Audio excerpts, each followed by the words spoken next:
per week. If anyone needs additional slots, workflows exist to trigger approvals with the right reasons.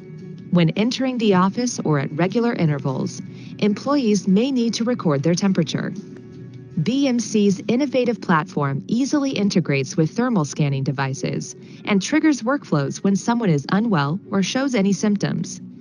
Employees can indicate if they or anyone else in their close contact has any symptoms of COVID. They can also indicate the areas of the office or factory they had been to in the days leading to the symptom for possible contact tracing. Many different workflows, like connecting to the dedicated response team, medical support, alerting their manager, assigning a backup person to their workload, or delegating work, can be triggered. These could also be driven using integrations with other platforms, like your existing HR management systems, service management platform, etc.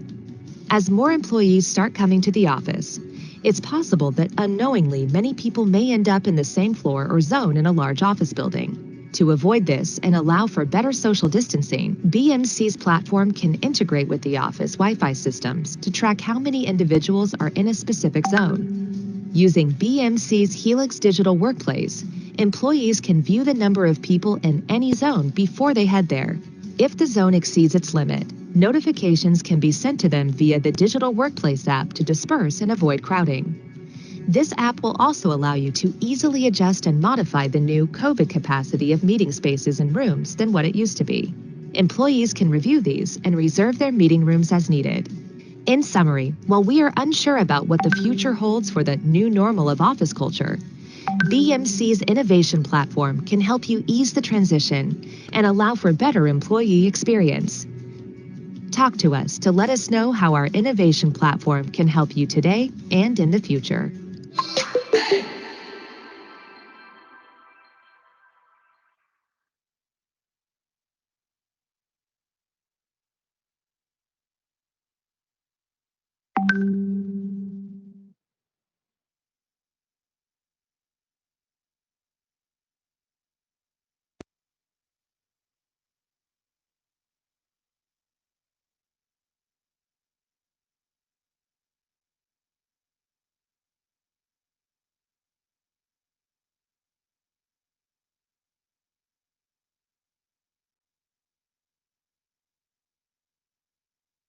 This is an overview of a new and exciting product we're working on in the BMC Innovation Labs. This product helps manage customers' IoT edge infrastructure by providing an analytics and remediation platform that extends our core assets within our Helix and Control-M product lines, addressing problems such as performance issues, downtime, poor customer service, and asset inventory management. This platform can manage IoT edge infrastructures by collecting and processing data at the edge, analyzing the converged OT and IT data, and providing automation and remediation at the edge. This is best illustrated with an example. So let's get to the demo. In this use case, we're using the Helix Edge platform for monitoring and managing wind farms for a green energy company. Wind farm operators can view the status of the wind farms that they are responsible for managing. In this case, the operator is responsible for managing 4 wind farms across the United States. We can see the status of each farm indicated by the color ring icon. By selecting a particular wind farm, the operator can see the operational status of all the wind turbines that are part of the wind farm. At this point, the operator is provided with a high-level view showing the exact location of all the turbines. Turbines that are in a critical state are easy to identify. As you can see, we have several wind turbines that are in a critical condition, and we can drill into these by clicking on the appropriate wind turbine. From here, we can view all the pertinent information that the Helix Edge platform has collected and processed regarding this wind turbine.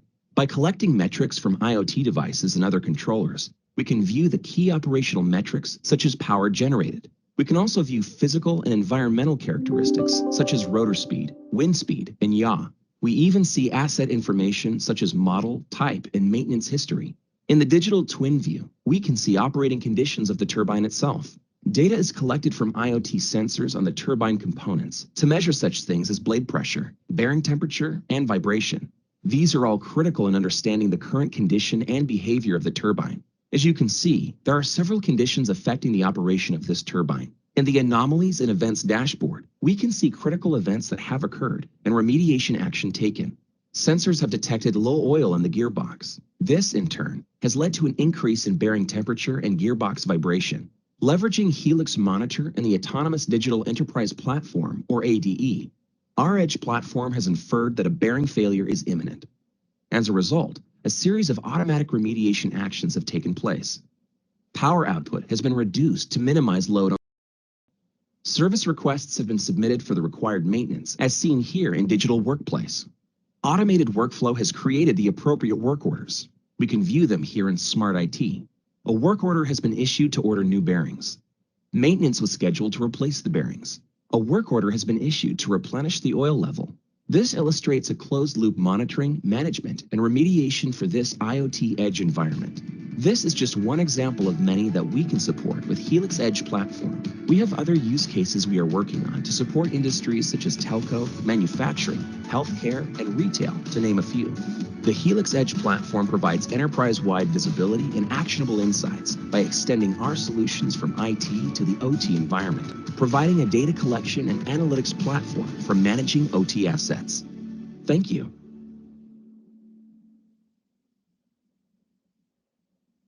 This is an overview of a new and exciting product we're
Oke, baik. Selamat pagi Bapak-Bapak dan Ibu sekalian.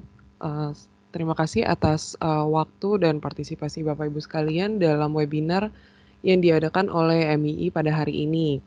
Sesuai yang sudah diberikan di invitation sebelumnya, untuk webinar hari ini kami akan membahas seputar solusi teknologi BMC Helix Capacity Optimization, di mana tujuannya adalah untuk lebih mengoptimalisasikan kapasitas infrastruktur IT perusahaan Bapak Ibu sekalian. Mungkin seperti yang sudah diketahui juga sebelumnya, BMC sendiri merupakan salah satu teknologi mutakhir lah kita bilangnya dalam hal capacity optimization.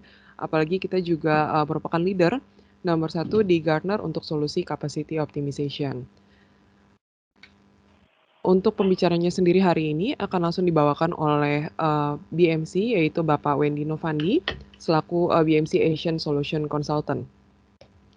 Mungkin sedikit saya sharing dulu untuk webinar hari ini. Mohon menonaktifkan mikrofon dan webcam selama webinar berlangsung.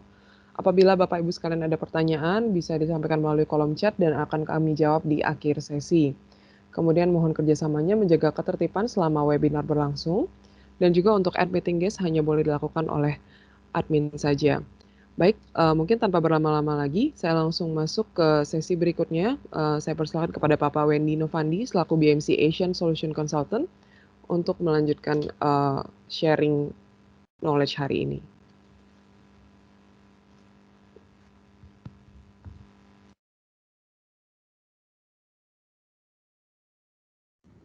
Oke, terima kasih Bu Patricia. Apakah layar saya sudah tertampil? Ya, sudah. Oke.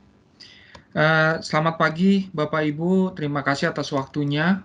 Izinkan saya hari ini memberikan informasi terkait bagaimana kita melakukan mengoptimize dari sisi IT infrastructure, khususnya menggunakan salah satu solusi dari BMC. Jadi kalau mungkin tadi Bapak Ibu sudah hadir di beberapa menit sebelumnya, itu kita ada beberapa video solusi kita yang lain terkait bagaimana dalam kondisi pandemik seperti ini kita dari BMC juga memberikan solusi-solusi, dan di kedepannya juga kita akan memberikan solusi yang video yang kedua itu terkait dengan IoT tadi kalau misalnya Bapak Ibu sempat lihat. Untuk kali ini saya akan menyampaikan terkait BMC True Site Capacity Optimization. Ini adalah salah satu solusi kita dari sisi BMC. Adapun agenda kita hari ini adalah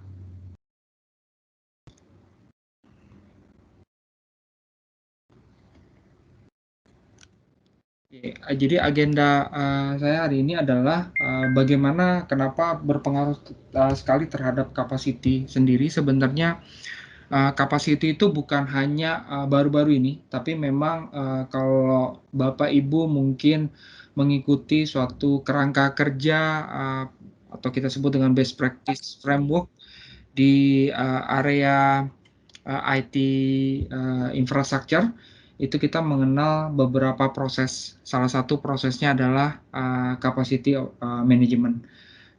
Oleh karena itu BMC selaku solution provider, terutama di area IT operation, kita juga memiliki solusi untuk membantu Bapak Ibu dalam atau organisasi IT untuk melakukan capacity management atau yang kita lebih inginkan adalah optimization. Mungkin sekedar informasi siapa itu BMC. Jadi kita BMC Software, perusahaan global.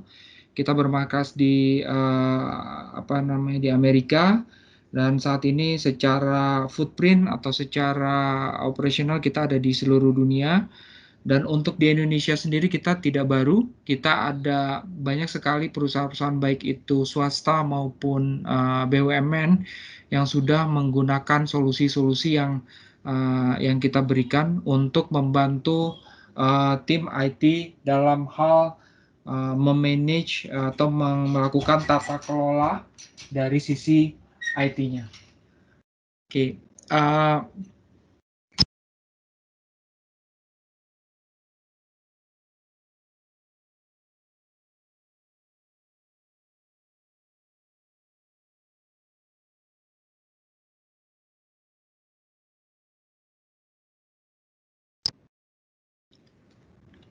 Ya, oke. Jadi terkait capacity management itu sendiri sebenarnya ini sudah ada dari mungkin kalau dilihat dari sebelah sini ada mainframe, itu adalah komputer mungkin sekitar tahun 80-an komputer, kemudian masuk ke distributed malahan sampai tahun 70-an di area mainframe, kemudian masuk ke distributed system di mana mulai muncul server-server Windows, Linux dan sebagainya. Itu juga melakukan banyak sekali perubahan pergerakan dari sisi aplikasi. Kemudian di tahun 2000 kita melihat virtualisasi, kemudian akhir-akhir ini mulai bermunculan yang disebut dengan private cloud dan public cloud.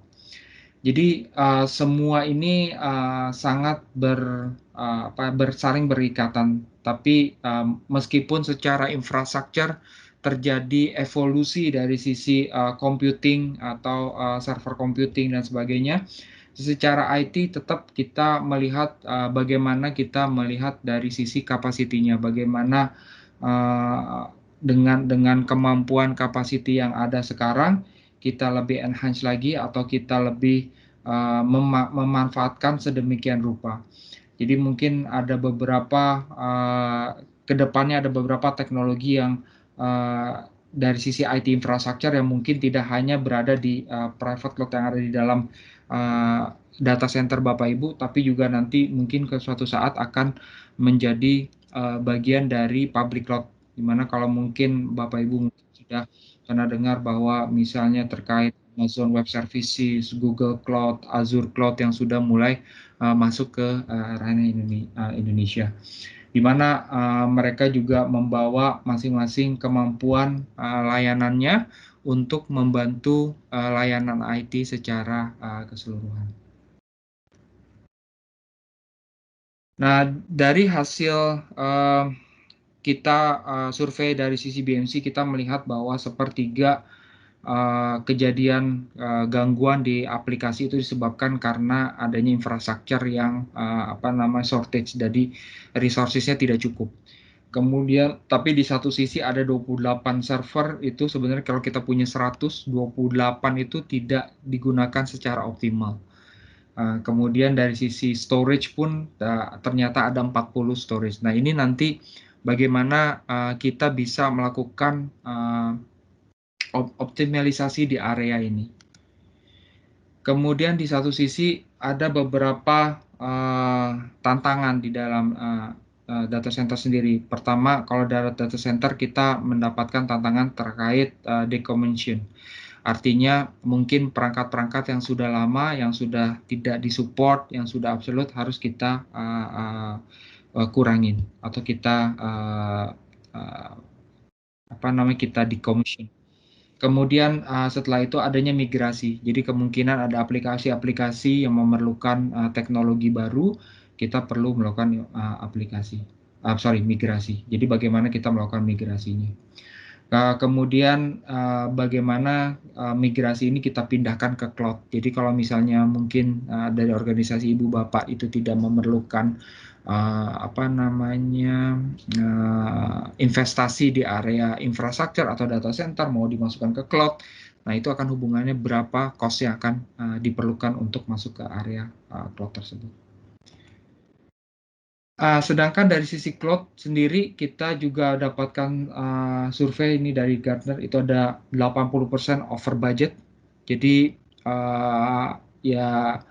karena dari sisi behavior yang tadinya on-prem kemudian masuk ke cloud, di mana setiap komponen itu berbedaan cara hitungnya.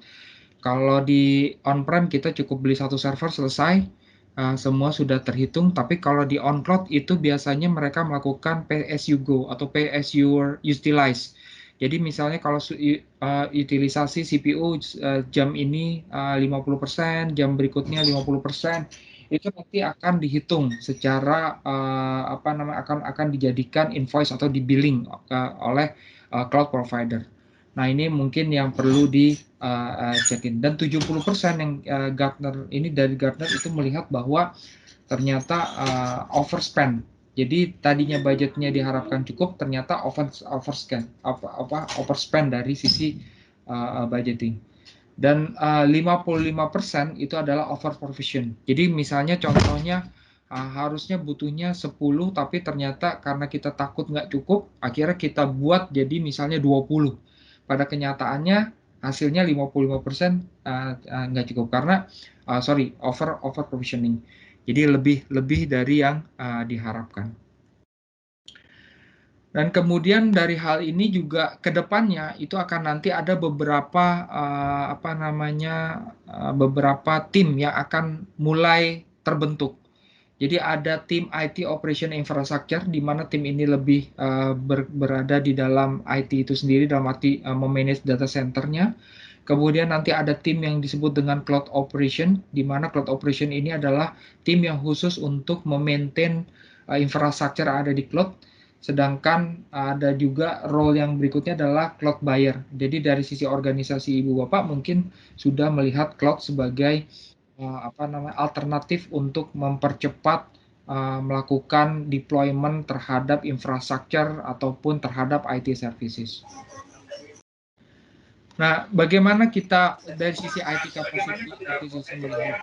Kita ingin mendapatkan optimisasi. Jadi kita mau dapetin tengah-tengahnya di mana beberapa tengah ini adalah bagian dari memaintain nggak terlalu kurang atau underutilized ataupun overutilized. Jadi kita ambil tengahnya di mana kita berharapkan melakukan optimisasi dari sisi baik itu budget, dari sisi arsitektur maupun dari sisi dari sisi cost seperti itu. Biasanya ini saya ambil salah satu use case sederhana di mana biasanya ada user, kemudian kita ada beberapa tier dari sisi aplikasi, misalnya layanan aplikasi tertentu, katakanlah internet gitu kan, atau portal, kemudian kita expose ke internet. Biasanya ini ada beberapa tier dari web server, kemudian application server, dan DB server. Nah, jadi dari sisi tiering ini, bagaimana tier-tier tersebut bisa kita lakukan. Biasanya dari sisi bisnis akan melakukan informasi terhadap IT mengatakan, nanti kita ada kemungkinan kenaikan user sampai 50%. Nah, ini bisa berlaku mungkin beberapa ini secara sederhana, tapi cukup general, terutama di area pandemik ini. Kita nggak tahu, kemarin kita boleh masuk, sekarang kita kembali work from home, kemudian balik lagi work from office, juga dengan 50%. Jadi mungkin ini juga hubungannya dengan bisnis atau hubungannya dengan internal organisasi itu sendiri, itu juga bisa berlaku. Jadi sebagai contoh misalnya dari sisi bisnis mengatakan bahwa oke, kita punya layanan portal, dalam waktu 3 bulan ke depan itu kita akan ada kenaikan 50% karena kita akan melakukan marketing launching, misalnya seperti itu dari sisi bisnis. Nah, biasanya dari sisi IT juga akan diminta untuk melakukan perhitungan. Kira-kira jika dengan kenaikan 50%, apa yang akan kita perlukan? Capacity di area mana yang kita perlukan? Apakah di area web, apakah di area application, atau di area database, atau di area storage, seperti itu. Terus kemudian yang kita naikkan, apakah cukup CPU, memori, atau malah kita nambah server. Begitu juga di aplikasi server. Apakah kita perlu naikkan CPU, memori, atau kita nambah box? Dan seterusnya di semua komponen. Dan ini saya katakan cukup sederhana karena kita tidak melakukan komponen network. Jadi kalau misalnya ada komponen network itu lebih detail lagi, dalam arti lebih menambahkan faktor apa yang perlu kita tambahkan. Dan itu tidak serta-merta kita bisa menjawab dengan cepat. Biasanya itu yang terjadi. Dari sisi IT kita tidak bisa menjawab dengan cepat. Oke, kalau misalnya usernya naik 50%, berarti saya tambahkan semua lini ada 50%. Belum tentu juga, karena tergantung dari behavior dari aplikasi itu sendiri. Kemudian behavior juga dari sisi user. 50% ini apakah dia cuma lihat-lihat doang atau dia melakukan transaksi? Gitu kan. Jadi kalau misalnya contoh misalnya, dia ternyata 50% itu dia cuma lihat-lihat aja. Berarti yang mungkin yang perlu diperbesar adalah web server. Gitu. Karena begitu dia lihat masuk ke application server yang dari 50% misalnya dari 1.000 orang 500 lakukan transaksi. Gitu. Apakah pada saat melakukan sizing dari sisi IT infrastructure, apakah 500 ini sudah mencukupi apa belum?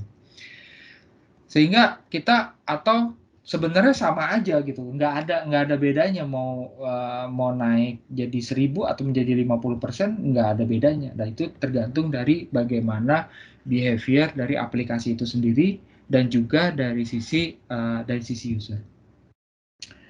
Tapi ujung-ujungnya biar bagaimanapun kita kan tidak mau kehilangan. Jadi ada potensi bahwa kalau misalnya naik 50% ternyata web server kita atau aplikasi kita tidak mumpuni, apa yang terjadi? ya kan? Impact-nya terhadap bisnis seperti apa? Impact-nya terhadap bisnis bisa saja orang akan jadi, bohongan nih, ternyata saya pindah aja ke sebelah, seperti itu. Kalau dari sisi retail. Atau dari sisi corporate, orang akan, saya perlu masuk ke sistem karena saya perlu melakukan proses invoicing. Apa yang terjadi ternyata proses invoicing-nya gagal, sehingga kita secara business impact, company tidak bisa menginvoice company lain. Jadi itu yang perlu diperhatikan juga. Kemudian kalau kita tambahkan, tapi kita serta-merta menambahkan, boleh katakan ya, karena kita nggak punya gambarannya, kita nggak punya hanya mungkin dari sisi Excel atau dari monitoring tools yang kita lihat selama ini, ya apa yang terjadi? Yang terjadi adalah ujung-ujungnya adalah cost atau biaya. Jadi ketika kita nambahkan CPU, kita nambahkan memori, atau kita menambahkan box, tentu saja ada biaya yang perlu dibayarkan. Dan itu tidak apalagi dengan kondisi saat ini, saya rasa semua perusahaan akan melakukan optimisasi. Artinya mereka tidak melakukan expanding dulu karena wait and see. Kemudian mereka berusaha untuk melakukan optimisasi yang ada. Jadi ini yang berimpact terhadap bisnis, akan terutama dari sisi IT akan cukup banyak di challenge atau akan cukup banyak ditanya bagaimana impact-nya terhadap bisnis dan bagaimana uang yang perlu dikeluarkan atau diinvest oleh sisi bisnis.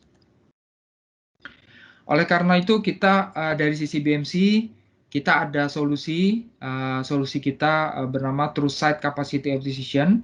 Jadi BMC itu ada beberapa solusi di area True Site. Jadi kita juga ada monitoring, juga ada untuk otomatisasi. Cuman untuk hari ini kita bicara mengenai capacity optimization. Jadi dari sisi BMC, bagaimana kita melihat capacity optimization ini merupakan sebagian dari proses. Proses yang pertama itu kita lihat adalah melakukan visualisasi. Jadi kita melakukan visualisasi, kalau tadi kita mau dapetin gambarannya seperti apa saat ini, trennya, bagaimana dari sisi bisnis, dari sisi user trennya, apa yang mereka lakukan, itu kita lakukan visualisasi, CPU-nya seperti apa, memorinya apa, penambahannya berapa banyak dalam waktu 1 minggu, itu kita visualisasi. Setelah kita melakukan visualisasi, kita bisa melakukan optimisasi. Jadi dengan adanya visualisasi itu kita bisa tahu apa aja yang perlu kita optim. Jadi dengan adanya visualisasi tersebut kita bisa melihat behavior dari aplikasi ini mana yang diperlukan. Kemudian dari sisi itu juga dari sisi yang lain kita bisa melakukan forecast. Jadi selain day to day atau current operational, kita juga bisa melakukan forecast. Jadi kita bisa tadi ketika business user atau business user mengatakan dalam waktu 3 bulan user akan naik 50%. Nah, kita bisa melakukan forecast. Kalau usernya 50%, area mana yang perlu kita perhatikan?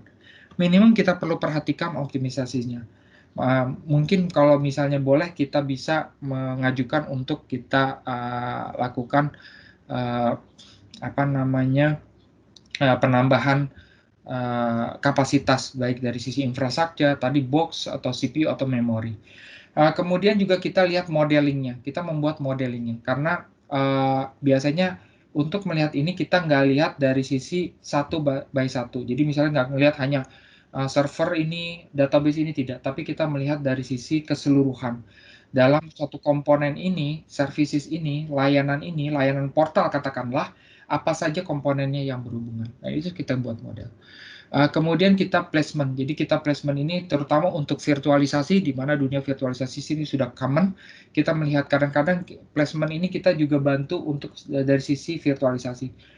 Karena meskipun virtualisasi, ujung-ujungnya di bawahnya, layer bawahnya itu tetap ada limitasi dari sisi hardware.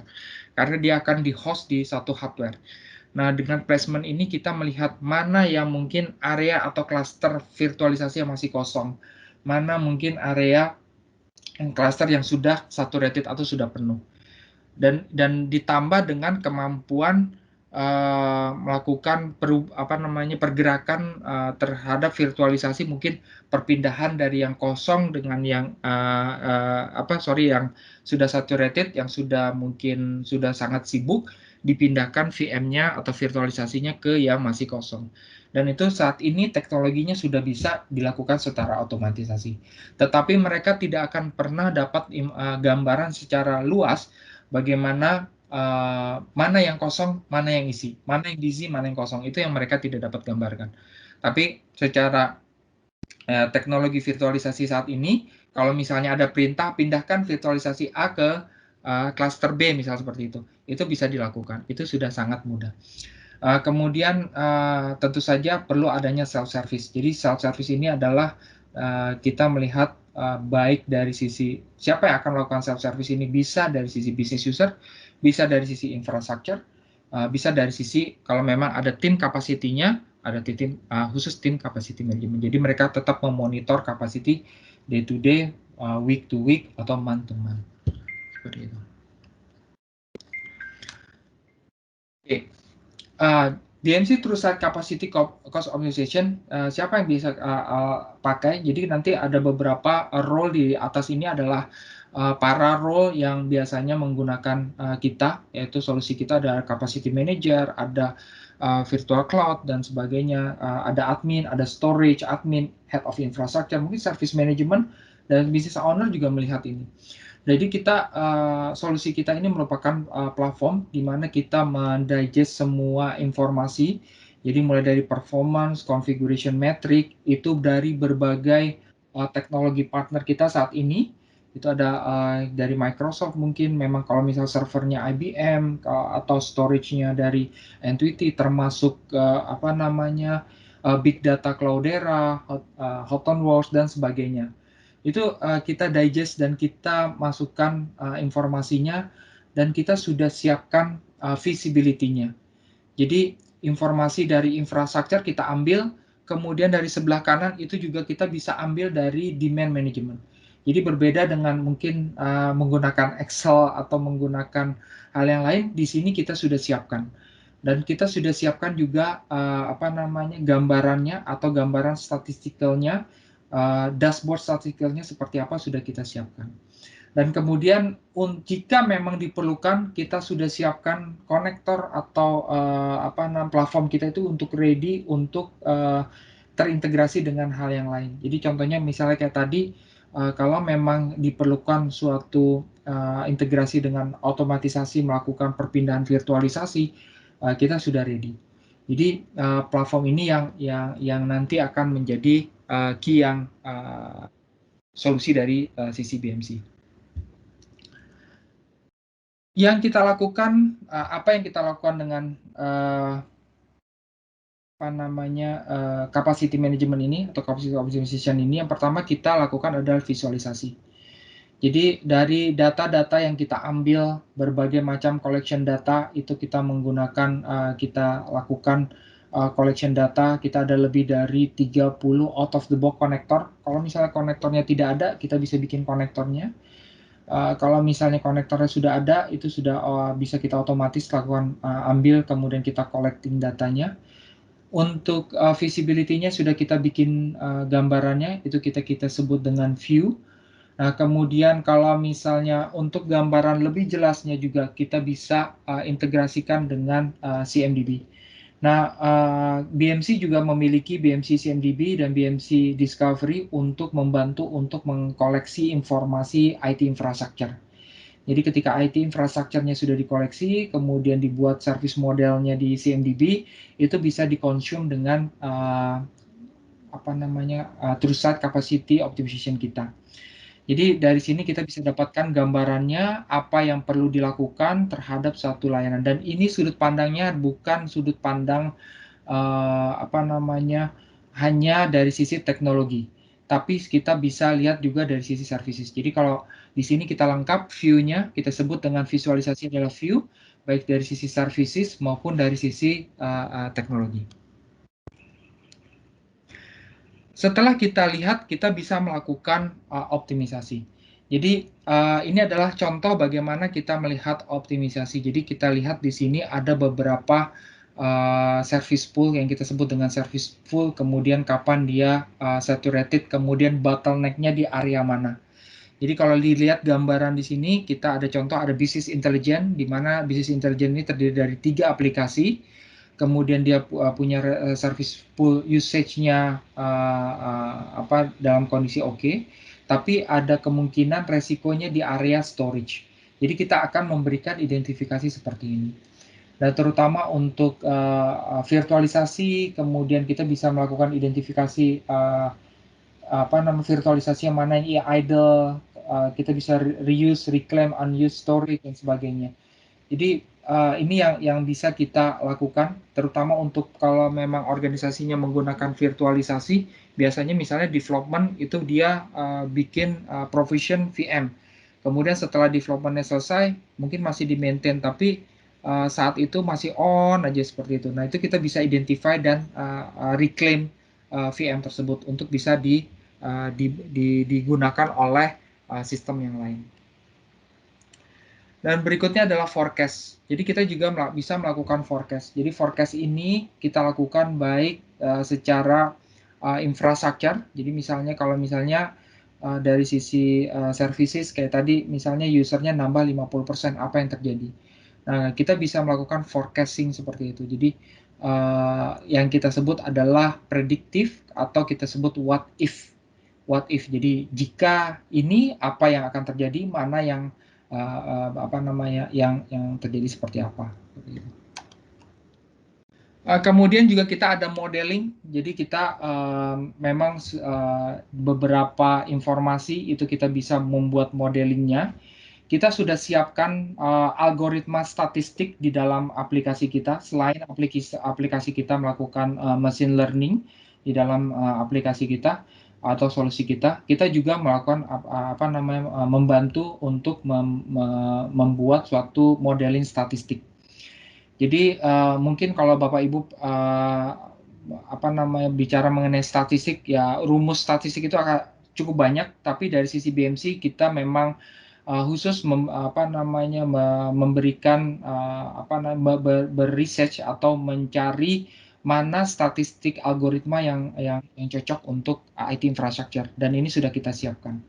Jadi salah satu contohnya misalnya kita memodelingkan dari sisi antara CPU utilization dengan total eventnya seperti apa dan sebagainya.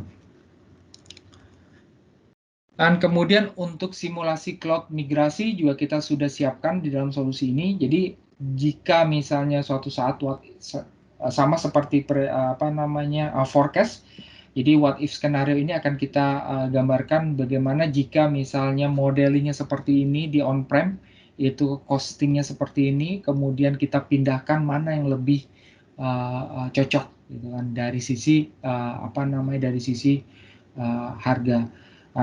Ini contoh beberapa area, dan kita juga bisa berdasarkan area, karena kalau misalnya di Amerika sana perbedaan lokasi data center dari public cloud itu hubungannya dengan pajak, jadi mereka beda juga harganya. Jadi itu juga bisa kita gambarkan seperti apa.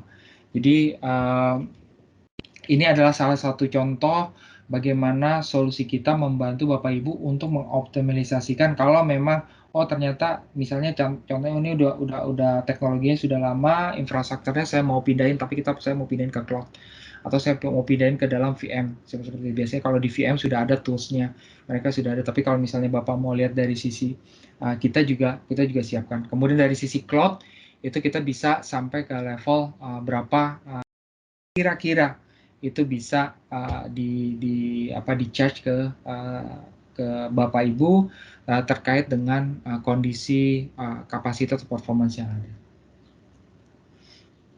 Oke, kemudian tentu saja untuk dari sisi planning juga kita bisa bantu. Jadi kalau misalnya dari sisi development, tim development bikin aplikasi, kemudian mau disimulasikan, biasanya kan ada aplikasi stress test dan sebagainya, sehingga kita bisa melakukan plan dan reserve resources untuk aplikasi. Dan ini biasanya berlaku untuk VM. Jadi kita bisa melihat apakah ketika aplikasi itu baru itu masuk, apakah perlu penambahan dari sisi infrastruktur, apakah perlu penambahan dari sisi server dan sebagainya. Jadi bagaimana kita melakukan perencanaan terhadap aplikasi ini sendiri. Nah, ini untuk self-service, jadi nanti kita juga sudah siapkan bisa berdasarkan role base. Jadi solusi ini kita berdasarkan role base. Tadi dari kita ada hampir 50 out of the box report. Jadi artinya ada 50 lebih report yang sudah ready dipakai. Tapi tidak menutup kemungkinan kalau memang mau bikin sendiri reportnya. Kemudian ada 30 lebih role based view, jadi berdasarkan view-nya itu berdasarkan role-nya atau berdasarkan siapa yang perlu lihat. Misalnya kalau orang server ya dia hanya lihat server saja, dia nggak mau lihat yang lain. Kemudian orang storage juga ngelihat storage, orang network dan hanya lihat network. Itu dari sisi capacity view-nya, teknologi view, itu bisa kita lakukan. Jadi tidak perlu satu orang sesuai dengan role base-nya atau dengan role-nya seperti apa. Itu sudah kita siapkan. Dan yang jadi hal yang penting adalah bagaimana BMC ini kita membantu adalah membantu untuk melihat gambaran atau visualisasi dari suatu capacity, dari suatu resources, sejauh mana IT resources itu dipakai sampai digunakan atau di spend, kemudian itu mungkin ada kaitannya. Jadi apa yang kita gambarkan di seperti ini adalah biasanya dari sisi on-prem, bedanya on-prem sama cloud ya seperti itu. Jadi kalau on-prem di satu titik biasanya dia akan stagnan, jadi karena memang dia sudah sampai limit ke allocatednya, sedangkan kalau cloud biasanya dia akan cenderung akan lebih tinggi karena semakin lama semakin banyak dipakainya. Dan di sini BMC akan membantu tetap mengoptimiskan infrastruktur IT itu tetap dalam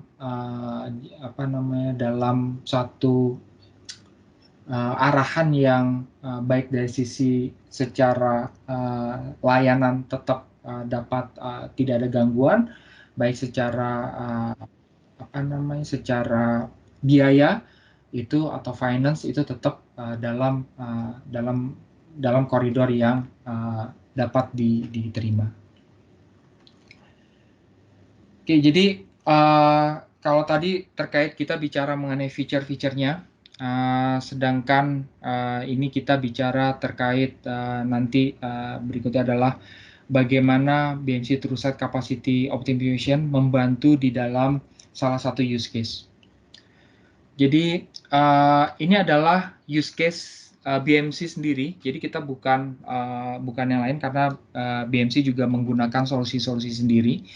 Jadi kita di dalam IT BMC, BMC punya IT juga, dan IT BMC menggunakan TrueSight Capacity Optimization dalam kondisi seperti ini. Jadi situasinya adalah tentu saja dengan coronavirus. Jadi kalau di BMC kita itu diminta untuk bekerja di rumah itu sejak pertengahan Februari. Kita diminta untuk mulai bekerja di rumah, kemudian sehingga ini berikut adalah beberapa situasi yang dihadapi oleh tim IT BMC sendiri, di mana diminta untuk bekerja di rumah, yang biasanya ya mungkin tidak semua atau tidak biasanya diminta untuk kerja di rumah. Kemudian kita juga melihat dari sisi apakah network, kebutuhan network atau menjadi suatu perhatian, karena ketika bekerja di rumah tentu saja beberapa orang tetap akan membutuhkan pekerjaannya untuk mengakses aplikasi-aplikasi yang ada di kantor seperti itu. Nah, kemudian apa yang terjadi untuk mitigasi terhadap pekerja yang bekerja dari rumah atau bekerja dari remote? Mungkin kalau sekarang mungkin nggak hanya di rumah, mungkin ada yang lagi liburan juga. Nah, tapi bagaimana mereka mendapatkan bantuan dan mereka bisa bekerja sesuai dengan aktivitas bisnisnya. Artinya mereka membuat invoice, mereka membuat apapun itu untuk melangsungkan bisnis as usual. Oke, jadi ya ini yang terjadi biasanya kita bekerja di kantor, semua dalam kondisi terkoneksi dengan lingkungan kantor, nggak ada gangguan di internet, lebih ke arah di internal sendiri, jadi semua dalam apa disebut dengan LAN connection, nggak ada VPN, nggak ada lewat internet dan sebagainya. Kemudian kita menemukan sekarang sudah mulai diminta untuk new normal, di mana nanti ada video, kemudian mereka mungkin mobile, dan mereka yang pasti ada social distancing.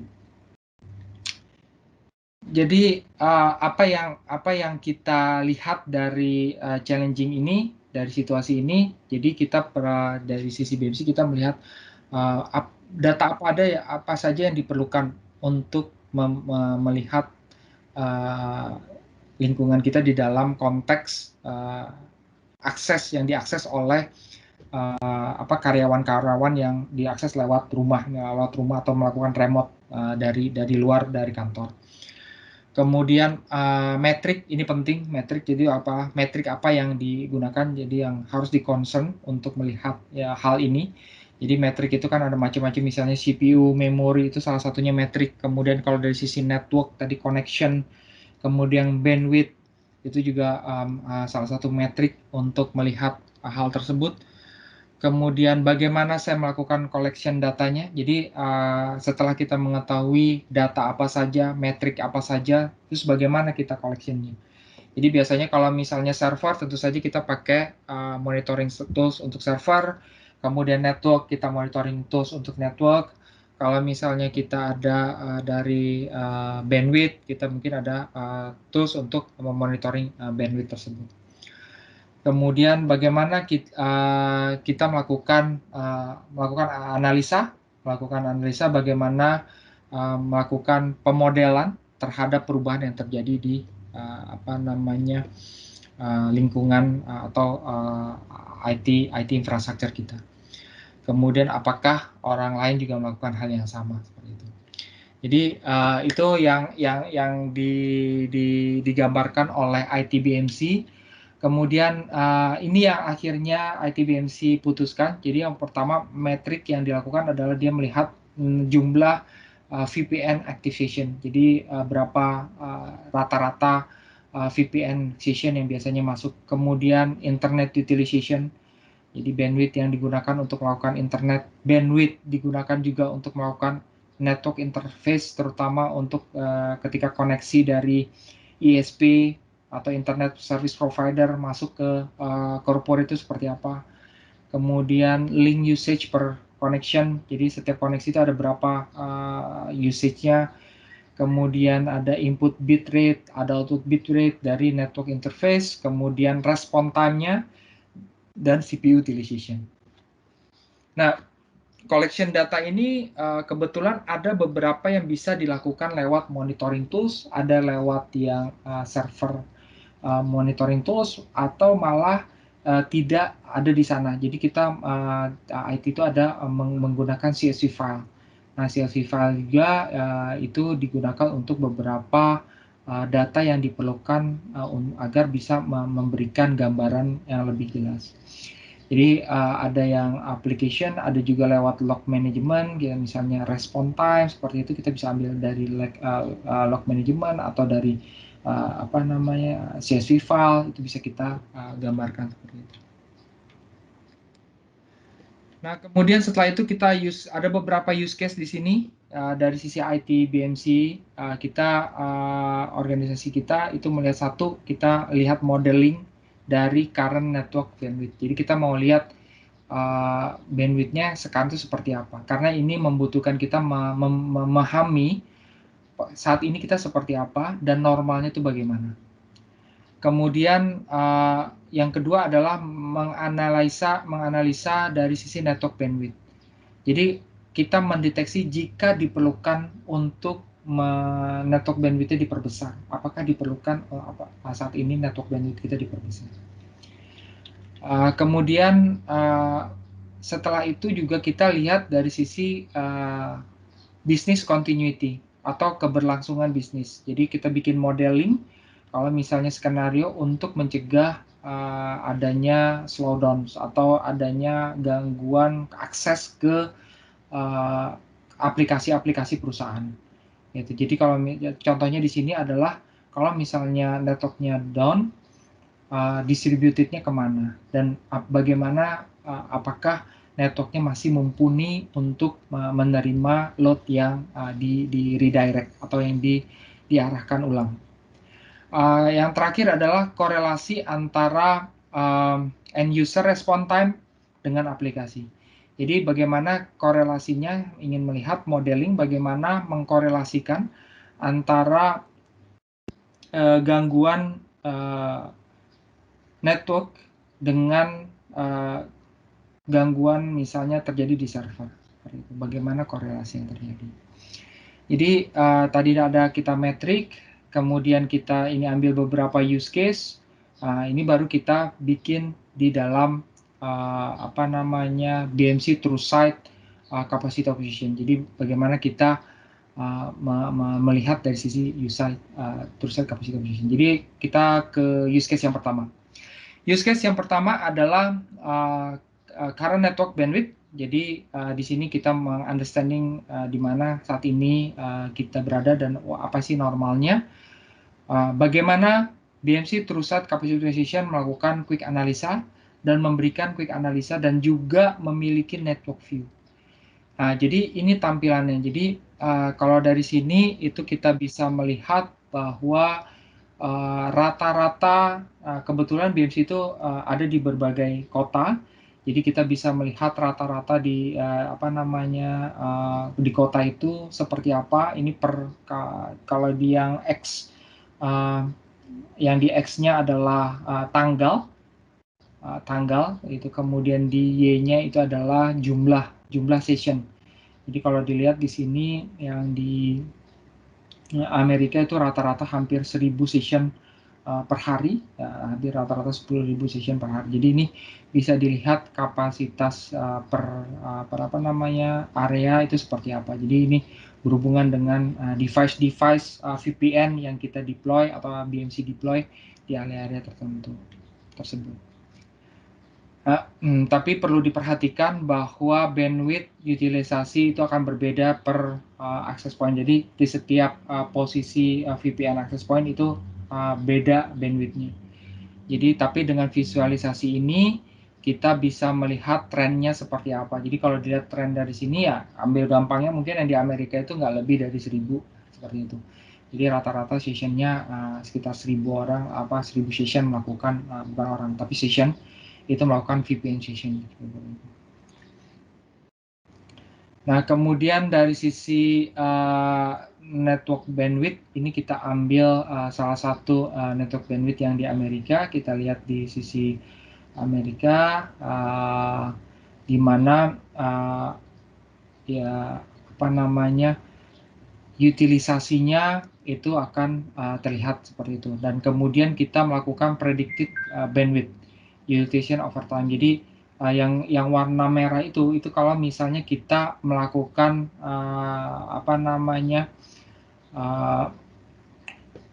kalau ternyata terjadi penambahan. Nah, jadi kalau misalnya terjadi penambahan, kalau dilihat ini saat ini sebelum tanggal 17 Maret itu dengan bandwidth sekitar 2 mega itu masih oke. Tapi mungkin ketika sudah diminta untuk bekerja di rumah, nah ini kita ada spike kapasitinya, itu diminta untuk dinaikkan menjadi mungkin rata-rata sekitar 3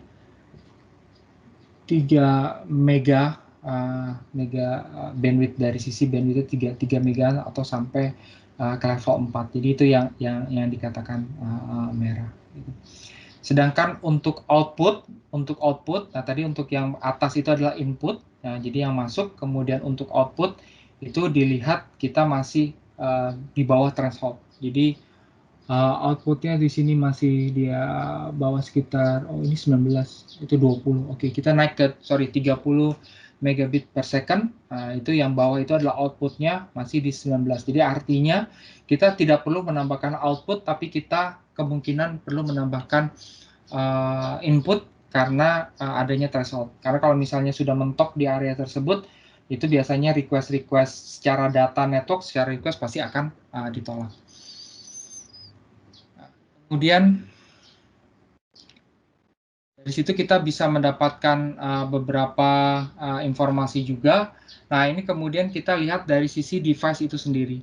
Jadi dari sisi device itu sendiri kita lihat bahwa ketika terjadi diminta untuk input work from home, work from home kita dimulai di pertengahan Maret,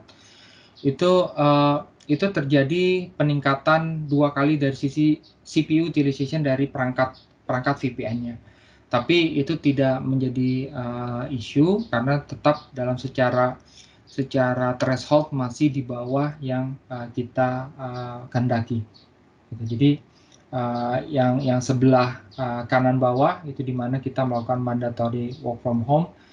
Sebenarnya pertengahan Februari kita udah diwanti-wanti untuk mengurangi aktivitas di luar. Sedangkan ketika kita pertengahan Maret kita diminta untuk bekerja di work from home, itu sudah mulai terjadi spike atau dari sisi CPU, dari sisi device VPN kita. Itu udah dari sisi visualisasi. Berikutnya adalah use case yang kedua, analyzing current network bandwidth. Jadi ini juga kita lakukan untuk mendetek apakah expansion diperlukan. Dan tadi yang kita menggunakan TSCO, capacity optimization untuk melakukan analisa dan melakukan korelasi analisis. Jadi yang kita lihat di sini visualisasi, kembali kita melakukan visualisasi. Jadi kita lihat visualisasi di sini tanggal 12 mulai dilakukan mandatory work from home. Itu ada beberapa spike di area. Ini saat ini kita adanya di negara India. Ini adalah perangkat kita di India, perangkat VPN kita di India. Kita lihat bahwa ini ada beberapa koneksi, tapi secara bit rate, jadi ketika masuk datanya itu masih tetap di bawah 1 giga karena kebetulan kita di sana kita punya bandwidth itu 1 giga. Jadi masih di bawah 1 giga, masih mumpuni ibaratnya, dan walaupun besar itu hampir 200 mega. Jadi saat ini kita tidak memerlukan penambahan bandwidth. Kemudian kita melakukan modeling terkait dengan active session dan output bitrate. Jadi berapa active session dan berapa output bitrate yang diperlukan. Nah, jadi dari sini akan terlihat bahwa secara sessionnya, jika itu akan terjadi saturated, jadi kalau warna yang merah itu akan terjadi saturated di area sekitar 568 session.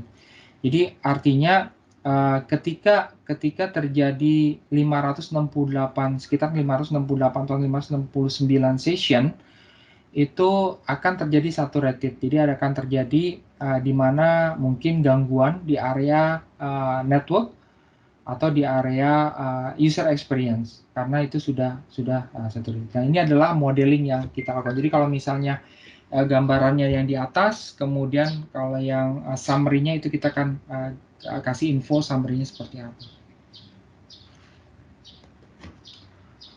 Oke. Jadi ini kita bisa memprediksi seberapa banyak sirkuit itu maksudnya perangkat VPN-nya sampai dengan berapa session dia akan sanggup untuk melakukan processing VPN tersebut. Nah, ini kemudian yang ketiga, skenario yang ketiga, di mana skenario yang ketiga ini kita lebih fokus terhadap business continuity skenario.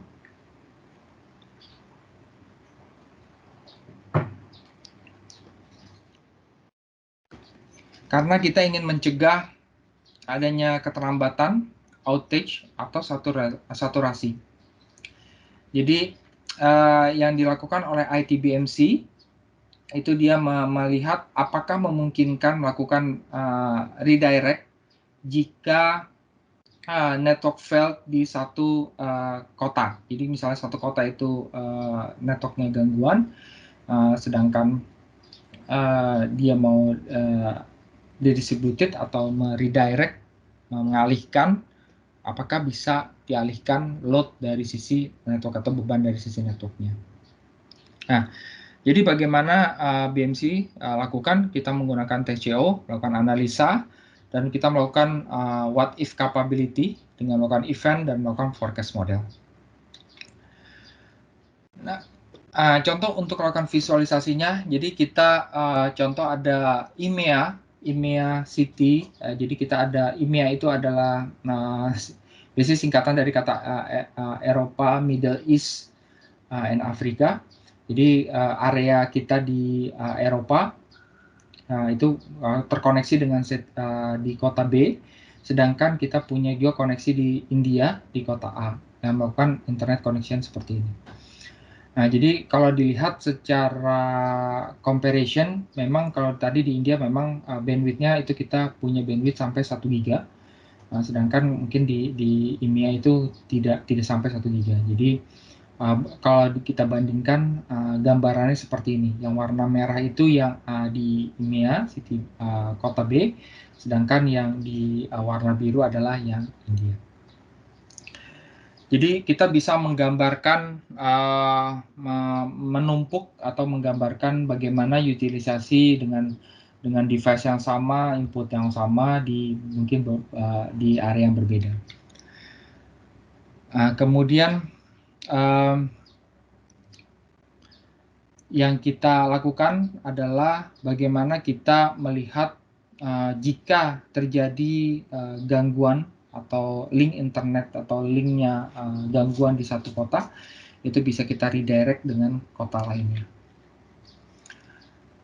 Jadi dari sini kita melakukan perencanaan sebenarnya. Jadi perencanaan situasi yang itu yang sebelah kiri, itu kita gambarkan kalau di Eropa itu linknya gagal. Apakah India dapat menghandle beban tersebut? Ya, jadi kita lakukan forecast, itu ada gambarannya. Kemudian jadi otomatis dia akan langsung naik ke 1 giga.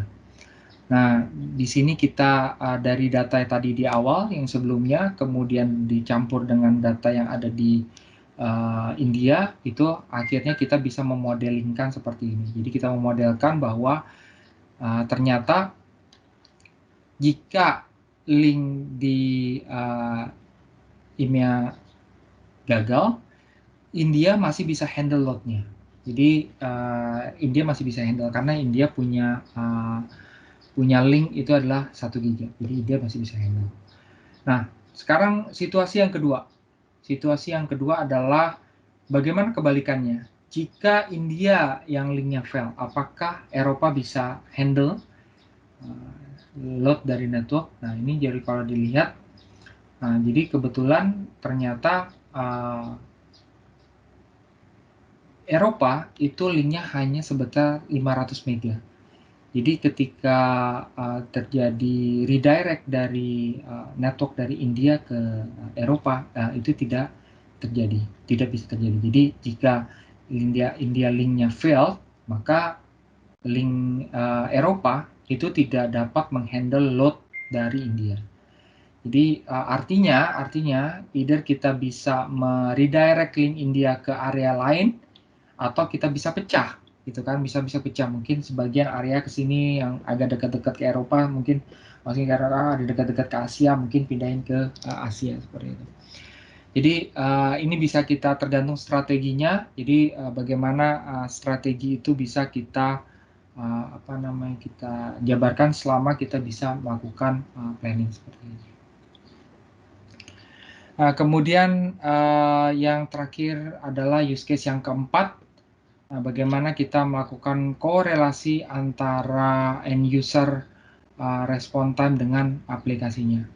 Kenapa? Karena selain dari sisi network, kita juga pengen lihat potensial dari sisi compute juga. Jadi apakah network, apakah compute yang melakukan apa yang terjadi, nah itu kita akan lihat. Nah ini bagaimana two-side capacity optimization melakukan analisa, kemudian bagaimana forecast juga, kita melakukan forecast modeling, dan itu juga ada namanya extrapolation model. Jadi visualisasi yang pertama itu kita ada gabungkan data dari mulai application user dan response time terhadap semua lokasi di dunia. Ya, jadi semua lokasi di dunia gitu kita lihat terhadap satu aplikasi. Nah, ini aplikasinya namanya IBIS, aplikasi IBIS. Nah, kita lihat berapa respon time-nya dari seluruh dunia. Kemudian kita melakukan korelasi dengan concurrent VPN user. Jadi dari sana kita korelasikan user-user tersebut mana yang melakukan VPN correlation. Kemudian kita melakukan extrapolated correlation untuk melakukan prediksi berapa jumlah concurrent yang mungkin berhubungan dengan response time threshold. Nah, jadi concurrent-nya itu kita lihat dari sisi concurrent dengan response time aplikasi tersebut. Jadi sehingga didapatkan sekitar mungkin nanti 400 user, rata-rata sekitar 400 itu akan mendapatkan response time yang akan lebih lambat seperti itu. Jadi gambaran ini bisa melihat dibantu nanti dengan monitoring, akan dibantu untuk melakukan monitoring berapa gambarannya terkait hubungan korelasi antara concurrent VPN yang masuk dengan response time dari sisi aplikasi. Jadi kalau di sini itu adalah use case-nya, bagaimana kita modelingnya untuk dari sisi TrueSight itu sendiri, kita tidak hanya dari sisi BMC, kita juga ada community. Jadi community kita ada di communities.bmc.com, untuk aplikasinya www.bmc.com untuk aplikasinya, sedangkan untuk komunitas kita di bmc.com. Biasanya komunitas ini tidak hanya bicara mengenai solusi solusi di luar dari day to day mereka lakukan. Mereka juga ada beberapa konektor yang mereka share gitu kan. Jadi konektornya mereka udah bikinin terus mereka share. Kemudian ada ya tentu saja tim network yang perlu diskusi. Kemudian tadi yang saya jabarkan semua ada di dalam YouTube. Jadi bisa masuk ke YouTube BMC, nanti ada YouTube BMC-nya, silakan BMC, cari BMC TrueSight Capacity Optimization, search-nya, nanti ada beberapa use case yang tadi saya sampaikan juga ada di dalam YouTube, BMC sendiri juga ada YouTube-nya, jadi bisa share di sana dan bisa langsung diaplikasikan. Kemudian dari lesson learn dari yang use case tersebut adalah pertama adalah configure ETL. Jadi karena memang solusi kita sebenarnya adalah khusus untuk melakukan capacity optimization ini sebenarnya kita melakukan analisa data. Jadi ibaratnya kalau misalnya familiar dengan ETL itu adalah sifatnya extract, transform, dan load. Jadi semua data itu dari network itu dilakukan extract kemudian di load. Dan untuk yang tadi kita lakukan adalah kita melakukan out of the box. Jadi kita sudah ada konektornya. Nanti kalau misalnya mau konektor yang lain, ada beberapa konektor yang sudah disiapkan, baik itu berbayar maupun itu sudah include di dalam solusi BMC. Ataupun yang community base. Itu jadi bedanya konektor yang community base yang mungkin tidak disupport dengan BMC, itu disupport dengan community. Kalau yang berbayar dari sisi BMC nanti disupport dengan BMC. Kemudian execute use case 1 itu ada video-videonya, itu semua videonya ada di di dalam BMC, ada di dalam YouTube, jadi kita benar-benar transparan. Silakan dicek ke YouTube, jangan lupa subscribe maupun like. Nah, jadi itu kita share di sana. Fungsinya adalah kita ingin berbagi bagaimana kita melakukan analisa Kalau misalnya bagaimana dengan menggunakan tools BMC, kalau misalnya ternyata bisa nih pakai tools BMC, silakan saja, nggak masalah. Tapi jangan lupa like dan subscribe. Oke, summary dari use case tersebut adalah pertama ya memang ini kebetulan kita ada situasi pandemik, yaitu ada corona atau COVID-19 yang menyebabkan kondisi di mana employee harus bekerja dari rumah atau bekerja secara remote. Tapi kita tidak menutup kemungkinan juga kita membutuhkan untuk memodeling, memplan bagaimana demand terhadap network, bagaimana memanfaatkan BMC to set capacity acquisition, dan tentu saja kalau misalnya untuk bantuan itu juga ada di komunitas atau di BMC supportnya untuk jika sudah melakukan investasi terhadap to set capacity acquisition itu sendiri. Oke, dari secara presentasi saya sudah sampaikan terkait informasi ini. Mungkin di area chat ada pertanyaan. Patricia, mungkin bisa bantu. Patricia, apakah ada pertanyaan di area chat? Oke, untuk Bapak Ibu sekalian mungkin ada pertanyaan yang mau disampaikan. Untuk saat ini sih belum ada di kolom chat. Patricia mungkin di unmute dulu, Patri. Sudah unmute, sudah kedengeran?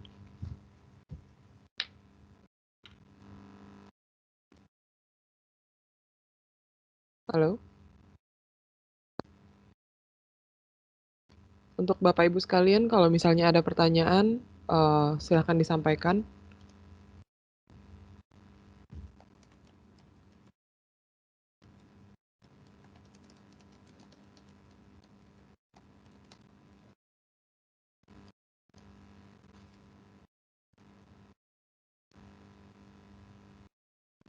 Apabila ada pertanyaan bisa disampaikan melalui chat room ya, Bapak Ibu sekalian. Kemudian untuk feedback form, mohon bantuannya untuk diisi juga agar dapat ditukarkan dengan sertifikat webinar.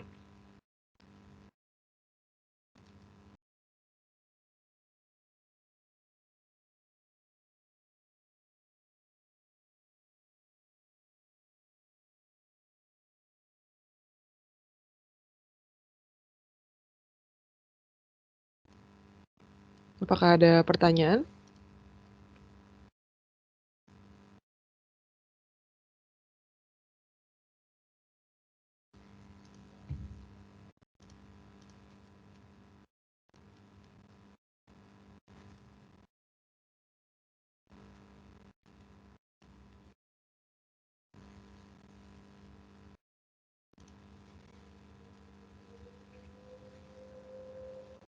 Silakan Bapak Ibu sekalian, apabila ada pertanyaan bisa disampaikan melalui kolom chat.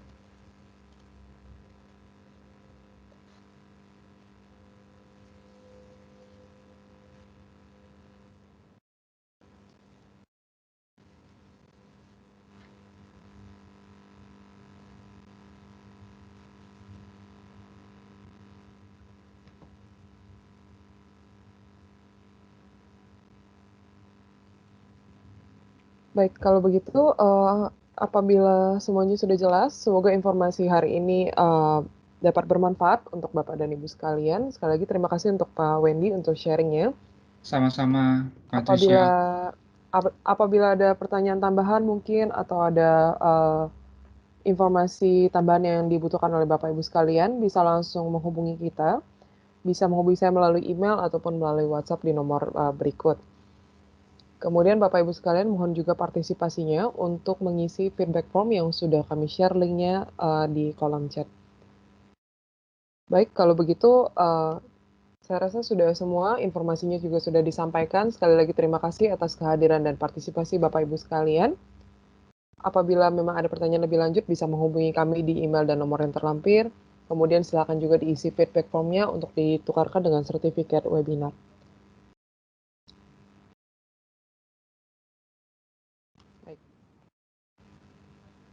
Terima kasih sekali lagi. Selamat siang Bapak dan Ibu sekalian.